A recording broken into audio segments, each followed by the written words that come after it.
3 weeks ago, I did something stupid. I walked into Best Buy planning to spend $1,200 on an iPad Pro. I had my credit card ready, convinced I needed that Apple logo to get real work done. Then, on my way to the register, I stopped. I pulled out my phone, spent 20 minutes researching, walked out empty-handed, and ordered 5 different tablets online instead. Total cost? Less than that single iPad. Here's the crazy part. 4 of those tablets actually do more than what I needed the iPad for. And one of them has a screen so ridiculously good that my designer friend thought it was a premium device until I told her the price. She literally said, "Wait, how much?" 3 times. If you're about to drop $1,000 on a tablet right now, pause this video and watch until the end. What I'm about to show you might save you hundreds of dollars, or it might confirm you're making the right choice. Either way, you need to see this.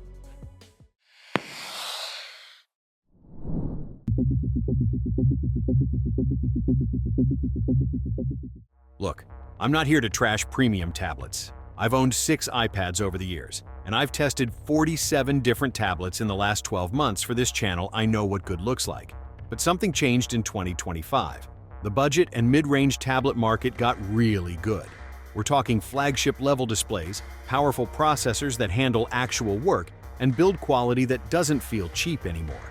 So I'm ranking these 5 tablets based on 3 things. First, real-world performance, not just spec sheets. Second, value for money, not just the cheapest option. And third, who they're actually perfect for. Because here's the truth. Most tech channels won't tell you. There is no single best tablet for everyone. The best tablet for a college student taking notes is completely different from what a digital artist needs or what a parent wants for family entertainment. But here's what you need to know before we dive in.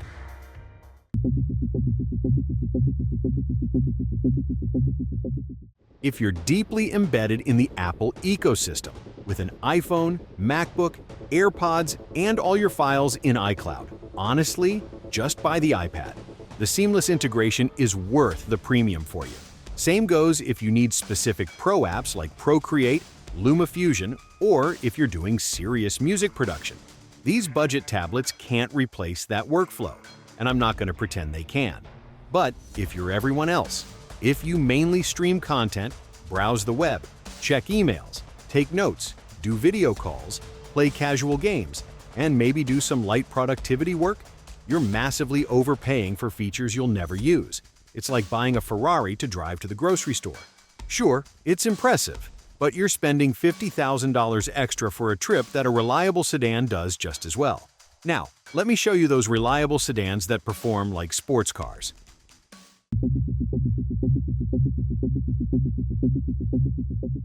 Starting at number 5, and I can already hear the comments.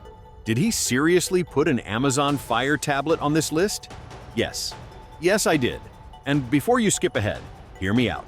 Because the Fire Max 11 is the most misunderstood tablet of 2025. Amazon released this at just $229, and it's shockingly good. I'm holding it right now.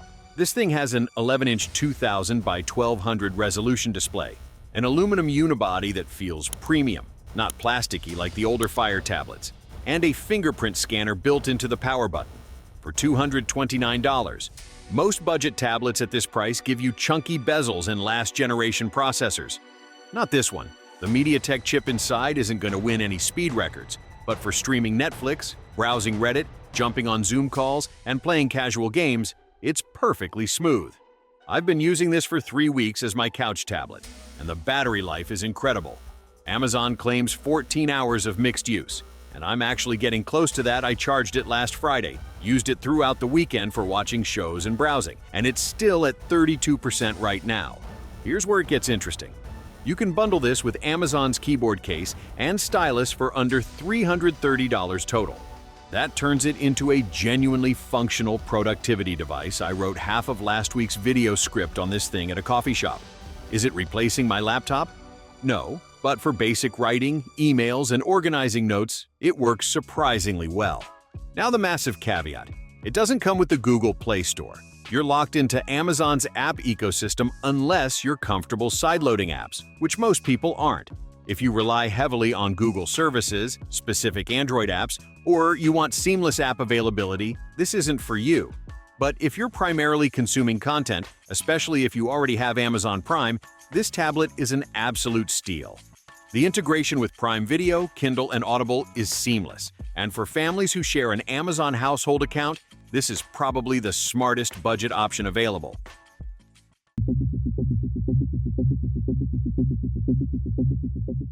At number 4, we have the Lenovo Tab M11, and this is where things get interesting for students and budget-conscious buyers. This tablet typically sells for around $180 to $200, and Lenovo includes a stylus in the box. Let me repeat that. They include a stylus for free. When Apple charges $129 for the Apple Pencil separately, and Samsung wants $99 for their S Pen.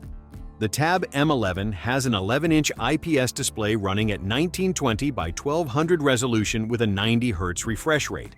That refresh rate makes a huge difference for everyday use. Scrolling through web pages, flipping through digital textbooks, and navigating menus all feel dramatically smoother compared to standard 60 Hz displays. It's not flagship level, but it's way better than what you'd expect at this price.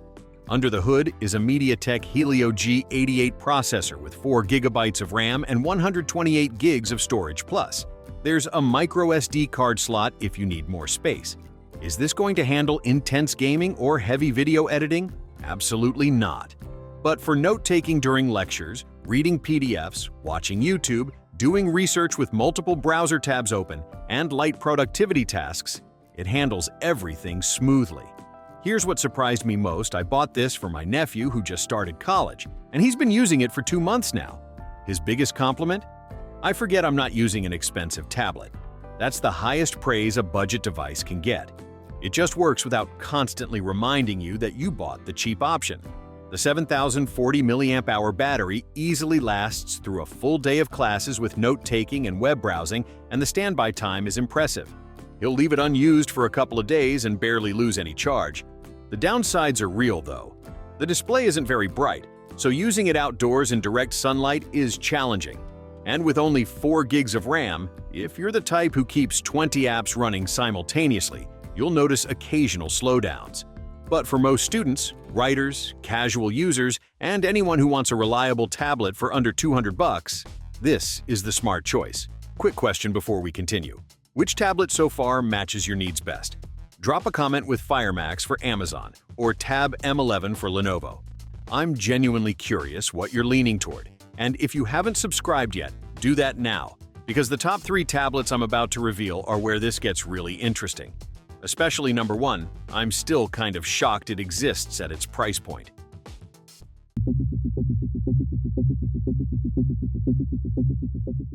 Number 3 is the Xiaomi Pad 6, and this is where we cross into serious performance territory.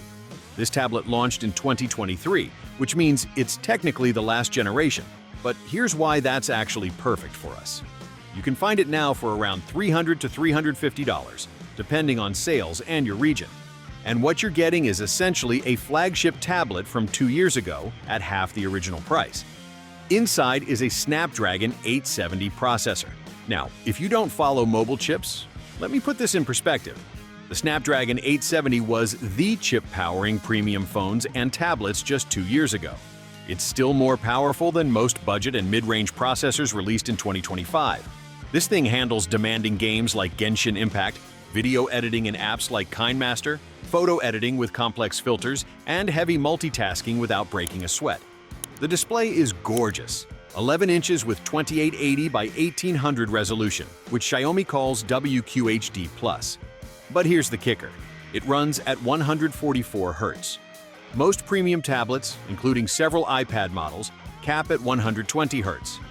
The difference is subtle but noticeable, especially when gaming or watching high frame rate content. Everything just feels incredibly fluid and responsive. Build quality is premium too. This has a slim aluminum body that's lightweight but doesn't feel fragile. I've been tossing this in my backpack without a case for weeks, and it still looks brand new. The design is clean and minimal, and honestly, if you slapped a different logo on this, people would assume it costs twice as much. Now, Xiaomi sells accessories separately, just like Apple. The Xiaomi Smart Pen costs extra, usually around $50 to $70, and it's excellent for note-taking and sketching. The optional keyboard cover is another 60 to 80 bucks. So if you want the full productivity setup, you're looking at around $500 total. Still cheaper than an iPad with similar accessories, but it's something to factor in. The battery is 8,840 milliamp hours, and I'm consistently getting a full day of heavy use. Watching videos, browsing, gaming, taking notes, it handles it all. And when it does run low, the 33-watt fast charging gets you back to full in about 2 hours. Downsides? There's no fingerprint scanner, which is annoying when you're used to that convenience. No expandable storage, so you're stuck with whatever internal storage you choose. And there's no GPS module in most variants, so don't expect to use this for navigation in your car. But honestly, at $350 for this level of performance, these compromises feel minor. This is the tablet I'd recommend to anyone who wants flagship performance without the flagship price and doesn't need the absolute latest release.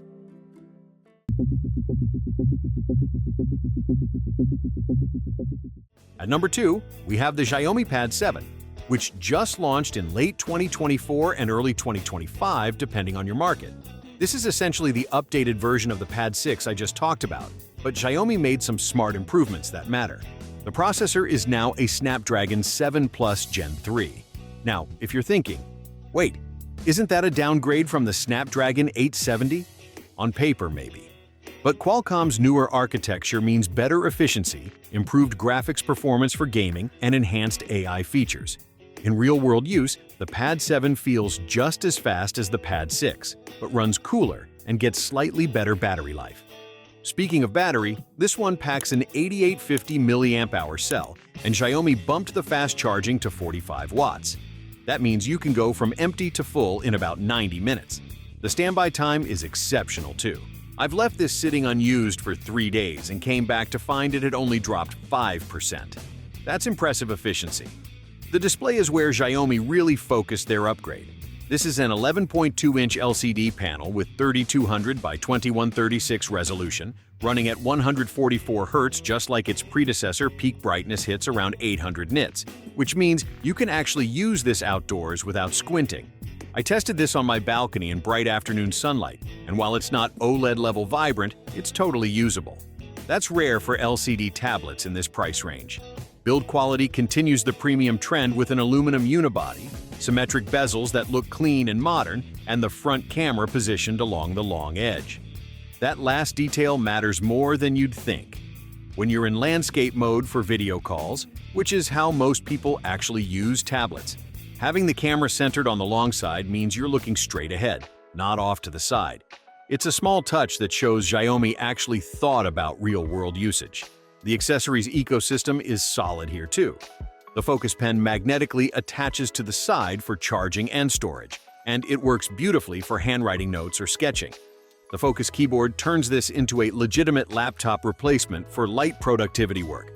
I've written several video scripts on this setup at coffee shops, and the typing experience is surprisingly good for a tablet keyboard. Here's my take. If you want the absolute latest hardware, better efficiency, slightly improved display brightness, and you're willing to pay about $50 to $70 more than the Pad 6, get the Pad 7. If you're more budget conscious and don't mind last generation specs that are still excellent, save the money and get the Pad 6. Both are fantastic choices, but neither of them is my number one pick, and here's why.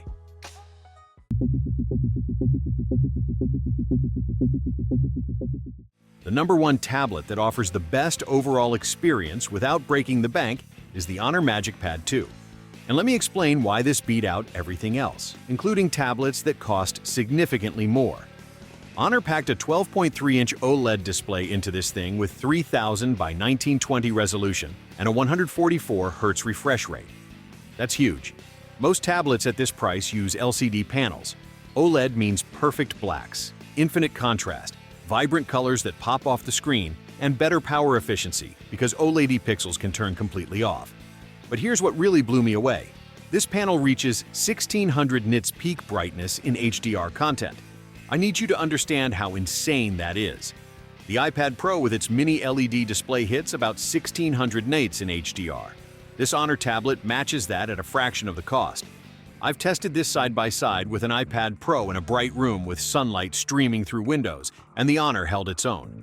Colors were punchy, details were sharp, and I never found myself struggling to see the content. For watching HDR movies, editing photos, or even just scrolling through Instagram, this display is phenomenal. But Honor didn't stop at the screen. They included an 8-speaker setup with IMAX-enhanced spatial audio certification. I've never seen 8 speakers in a tablet under $1,000, let alone one at this price point. Fire up a movie or your favorite album, and the sound completely surrounds you. There's genuine depth, clear dialogue, and enough bass that you don't feel like you're missing the low end. This is the tablet you'll actually use for watching movies without immediately reaching for external speakers or headphones. Performance is handled by the Snapdragon 8's Gen 3 processor, paired with 12 GB of RAM and 256 GB of storage. This is flagship-tier power. Gaming, multitasking with a dozen apps, video editing, photo processing, running productivity apps with multiple documents open simultaneously. It handles everything without lag or stutter. I've been pushing this hard for 3 weeks, and it's never once felt slow or struggled with anything I threw at it. The battery is massive at 10,050 mAh, and Honor's 66-watt fast charging is seriously impressive. I can plug this in while making lunch, and by the time I'm done eating 30 minutes later, it's jumped from 20% to 70%. That's genuinely convenient for real-world usage when you forget to charge overnight. Now, nothing's perfect, and the MagicPad 2 has 2 notable drawbacks. First, there's no official IP rating for water or dust resistance. That means you need to be careful around pools, beaches, or dusty environments. It's not a deal breaker for most people, but it's worth knowing. Second, availability can be tricky depending on where you live. Honor's distribution isn't as widespread as Xiaomi or Samsung, so you might need to buy from importers or wait for specific regional launches. But if you can get your hands on one, this is absolutely the best overall package. Here's my final take on the MagicPad 2. If you want the single best display experience, the most premium build quality, and flagship performance without paying flagship prices, this is it. It's the tablet I keep reaching for over everything else in my collection, including my iPad Pro for content consumption and media enjoyment.